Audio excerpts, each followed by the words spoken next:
Good team win. Wins are hard to get in the National Football League. You're gonna have games like you did yesterday, in particular, when you go through the AFC West and you're playing a team a second time, and the score got carried away the first game, and this one here, you figured it'd be a tough battle, and that's what it was.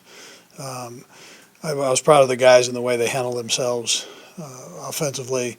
There were some good things that we can take out of it. There's some things that we need to work on, in particular the offsides, the penalties that took place. We've got to fix those things, and then defensively, again, to be able to hold Phillip Rivers to 6 points in 2 games is quite an accomplishment. So there were some good things there.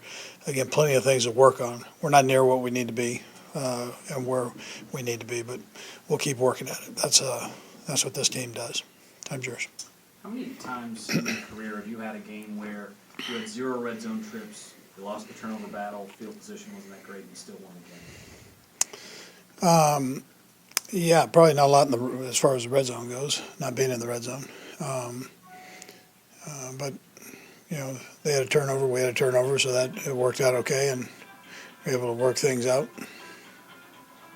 What do you think that says about a team that you can maybe not have your best day and still win? Yeah, that's what I'm saying. They're good. You can find ways to lose those games. We've been through a few of those in the last couple of years. So to be able to find ways to win that type of game, I think, is important. And we did that all the way right down to the end. I mean, there were some big-time plays right there. Andy, it certainly looks like you have a problem with your PAT and field goal operation. Do you? Well, we've been a little inconsistent the last couple of weeks on the snaps. We got to fix that. So go back to basics and fundamentals there. Yesterday, it certainly looked like the snap on the missed field goal wasn't very good. Was that the problem before that? I'd say yes, and we mishandled one, yeah. Also, punt returns as well. Frankie had that big return that was wiped out by the penalty. He also dropped one for the second straight week. I mean, if D'Anthony can't play, I mean, where are you guys at there? Yeah, normally Frankie's very sure-handed. You get thrown in here right at the end, and but listen, and I'd say this for all of us: we've all got to go back and just focus on those fundamentals and take care of those as a team. And we're doing some real good things. We got to take care of a couple of the little things. Because you're not afraid to bring in guys that have a lot of passion, that toe that line, that really care. And sometimes they might go, but it seems like you're not afraid to deal with that.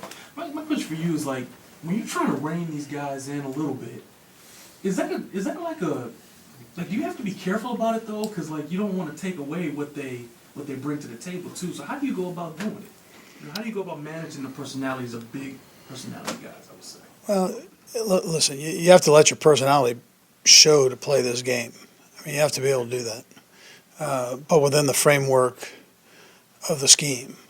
And everybody does that different. And so you don't ever want to take that part away from them. But there are just certain things like red lights. I don't like stopping at red lights, but I stop at them. You have to do that. That's 2 minutes of my life that's being taken away, but if I go through it, I might kill myself and everybody that's involved. So you have to do certain things, right? And so it's important that the players understand that. Everybody that's played the game kind of understands that. There's just certain things you have to do, but at the same time, you put your own flavor on it. D. Ford obviously had a great game yesterday. Yeah, tremendous game.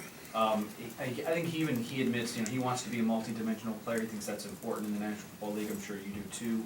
How close do you think he is to being solid at multiple aspects of that position? Yeah, I think he just needs to keep playing, and he keeps getting better and better. And then, yesterday you got the full picture. He has 3 sacks. Got beat on a crossing route by a tight end, but came right back and made one of the biggest plays of the game at the end there, covering what I think is a very good football player. So he learned from the first one, took care of it the second time, and did a pretty good job. So he's just got to keep coming. You got to play and play and play and get that experience under your belt. He's got a couple good teachers there, though. Plus, Coach Gibbs is a good teacher. Is there a way to get him more involved when Justin Houston comes back? And we've gradually done that. You know, we've given him more play time this year than we had in the past, and kind of rotated him in there. And I think it's been good for him, in particular for this situation where he's a full-time guy.